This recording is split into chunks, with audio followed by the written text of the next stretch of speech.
Hola, ¿cómo están? Bienvenidos una vez más a este canal. Hoy quiero comentarles que a pesar de que tengo mucha prisa y tengo que salir ahorita corriendo, pues quiero hablarles del libro de Sobre héroes y tumbas de Ernesto Sábato. Fue publicado en 1961 en Argentina.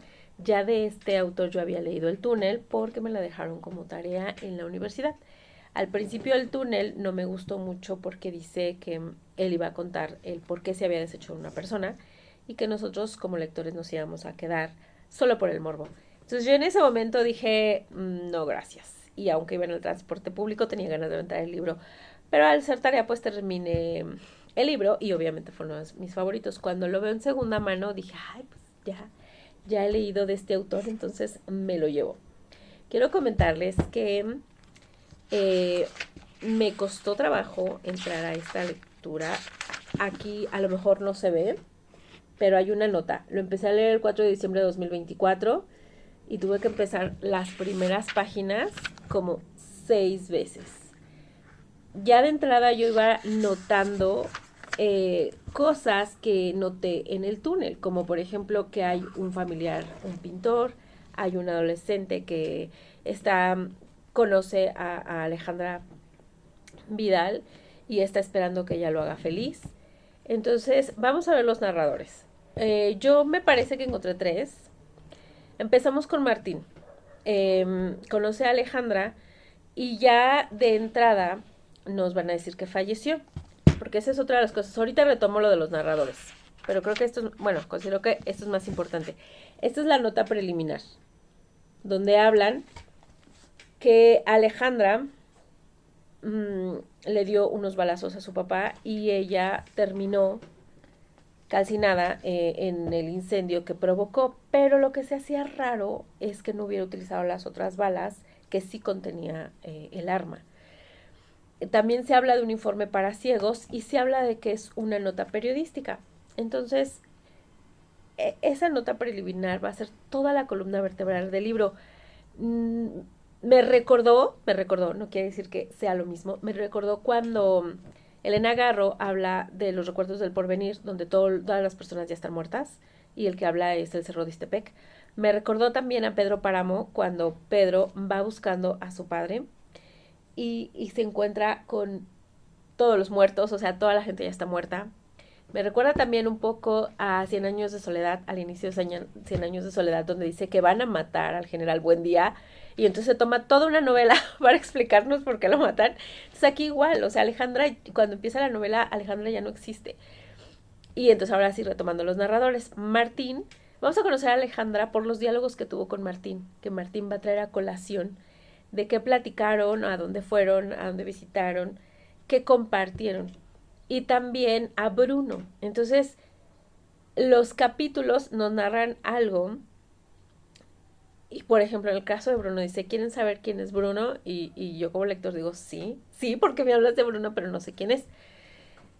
Entonces, cierra con una idea y no necesariamente la retoman en el siguiente capítulo. Como que para mí eso no fue lo importante. O sea, sí me van a decir, o sea, en el transcurso del libro, me van a decir qué le pasó a Alejandra, cuál era su relación con Bruno y con otro de los narradores que se hace en primera persona, que es Fernando Vidal.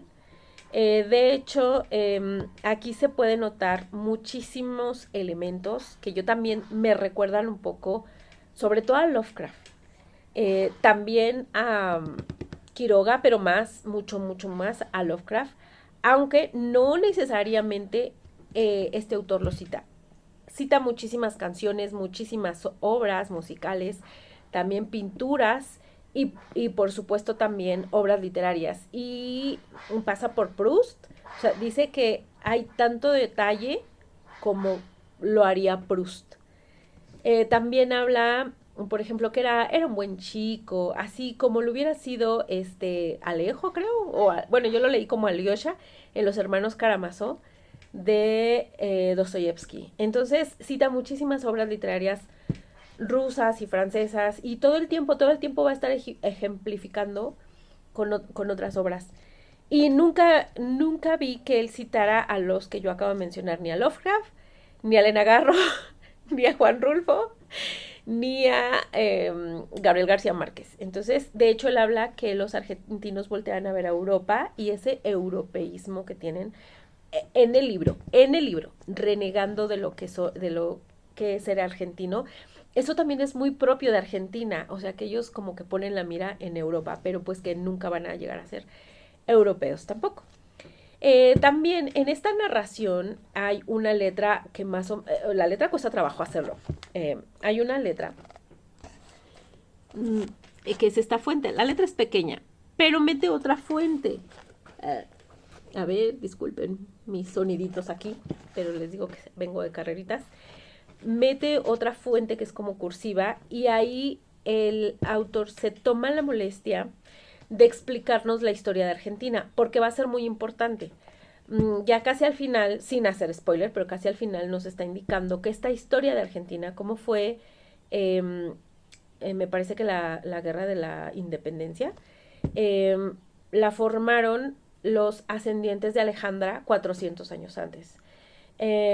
Cómo fueron estas revoluciones y al principio son muy buenos deseos, pero también nos va metiendo en este sentido de que llegó un momento en que las personas ya no sabían para qué estaban peleando, por qué estaban luchando, por qué tanta violencia, por qué tanta sangre. Entonces hace reflexionar muchísimo.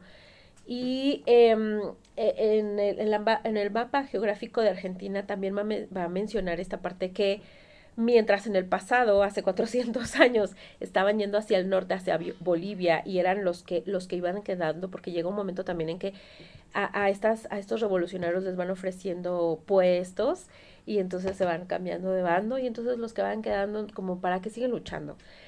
Y va cerrando la narración, la historia con Martín, que es como la historia estructural, que va yendo hacia el sur. Entonces es muy padre también esta parte geográfica, que como unos hacia el norte, otros hacia el sur. Y también hay una evolución del personaje de Martín, pero bueno, eso pues lo vamos a descubrir en la lectura. ¿Qué otra cosa tenemos aquí? Les estaba comentando el informe para ciegos. Viene dentro de esta novela, pero se puede encontrar independientemente porque nos va a hablar de Fernando Vidal, el padre de Alejandra, que él quiere hablar de las sectas y de todos estos movimientos de ocultismo y va a meter muchísimos elementos esotéricos y él nos va a estar narrando algo que ni siquiera el mismo narrador lo define porque ni siquiera sabe si fueron sueños, alucinaciones o vivencias. Habla también del alcantarillado, de las profundidades, de cómo estas sectas van propagándose por el mundo y habla de las sectas de los ciegos. Me imagino que no es real esto de los ciegos porque se haría como incoherente, pero es muy interesante cómo lo aborda y cómo no importa a qué país viaje, a Valparaíso en Chile, o que se vaya a Francia o sus amistades, o sea, como que este delirio de persecución que Cinti nos logra transmitir estas atmósferas que yo les comentaba con Lovecraft. Pero realmente no aporta o no da o no muestra las evidencias de que son unas sectas o que lo están persiguiendo o que lo están manipulando o que son las personas que tienen el poder. Sin embargo, son muy interesantes las reflexiones que hace y que a nosotros nos dejan pensando. Por eso esta lectura no es que fluya directamente, sino que va dejando una reflexión y entonces uno se queda pensando en la reflexión y ya va 3 párrafos adelante, ¿no? Pero esta lectura es para digerirla. Y con esto voy cerrando también. No sé si más adelante retome de qué se trata este libro. Me encantaría, por supuesto, porque tiene muchísimos elementos. Pero, por ejemplo, abiertamente habla 2 veces de Dios. Entonces, el autor es muy dado a dar listas y aquí es un ejemplo de que él habla que estaba observando un hormiguero y que metía como una palanca, una especie de palanca como para abrir el hormiguero o con la manguera lo inundaba.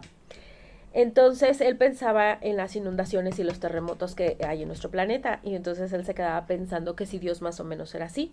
Y entonces empieza a hacer las listas que les estoy comentando donde decía, número 1, Dios no existe. Número 2, existe, pero solo es un espectador de lo que nos pasa a nosotros. Número 3, a lo mejor es Dios, pero como que no puede hacer nada contra estos desastres naturales. Entonces va enlistando las cosas por el cual él se cuestiona la divinidad. Más adelante también va a hablar que Martín está sufriendo mucho, ya dijimos que Alejandra desde el principio en la novela ya no está, o sea, está hablando en un pasado. Él sufre mucho y prácticamente dice así como, Diosito, llévame a mí también, ¿no? Y está en un lugar solo y Martín se plantea así como, ¿dónde estabas cuando le pasó esto a Alejandra?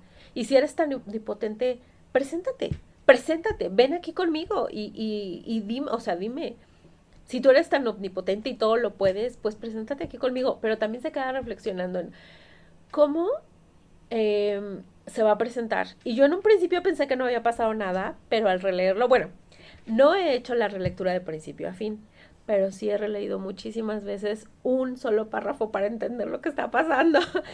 En la relectura me pude dar cuenta que Martín encontró algo que probablemente hubiera sido la respuesta que justo le estaba pidiendo a Dios. Entonces, este libro habla de muchísimas cosas. Yo dije que iba a cerrar, pero quiero agregar otra cosa. Permítanme, por favor. Habla de filosofía, pero filosofía aterrizada a casos prácticos, no solo la teoría bonita que se escucha bien bonita, sino cómo lo aterrizas en una persona o lo que se va a hacer. Entonces, puede hablar de anarquía, donde Fernando Vidal habla de que él es un delincuente, él es un bandolero, bueno, que tiene su brigada, o bueno, como decir, de delincuentes, y él los encuentra en las personas anarquistas, porque si no tienen ley, o sea, si nadie los gobierna, pues entonces casi que es al mejor postor, y se encuentran de todo tipo de cosas, o sea, personas muy nobles que siempre ayudan al prójimo, y él abusa de esta nobleza, pero también de los mismos anarquistas que abusan de sus compañeros, que incluso hasta le quitan la esposa. Y cuando el esposo dice, oye, pero ¿por qué te llevas a mi esposa? Dice, bueno, ¿qué clase de anarquista eres? Entonces, también hablan del capitalismo y hablan de, por ejemplo, de la dictadura de Rusia. De hecho, hay varios personajes rusos refugiados en Argentina y te habla como de su día a día y cómo incluso admiran a Stalin. Entonces, la verdad es bien interesante todo esto que dicen. Cuando Martín está buscando trabajo al principio y se acerca a un banquero, el banquero da un discurso clasista que a nosotros como lectores nos dice, mira, casi que manchas con manchas, rayas con rayas. O sea, yo aquí en mi libertad, en este país que soy libre, yo puedo darte trabajo o no, tú puedes venir a pedirme trabajo o no. Y yo sé que tú quieres hacer, o sea, tienes filosofías muy bonitas, pero cuando tienes que mantener una familia, pues como que esas teorías se caen, ¿no? Entonces, todas estas reflexiones de economías políticas, de políticas económicas, de filosofía, vamos a encontrar todo esto en menos de 500 páginas. Me ha gustado mucho el libro. Tengo que salir corriendo. Hasta la próxima.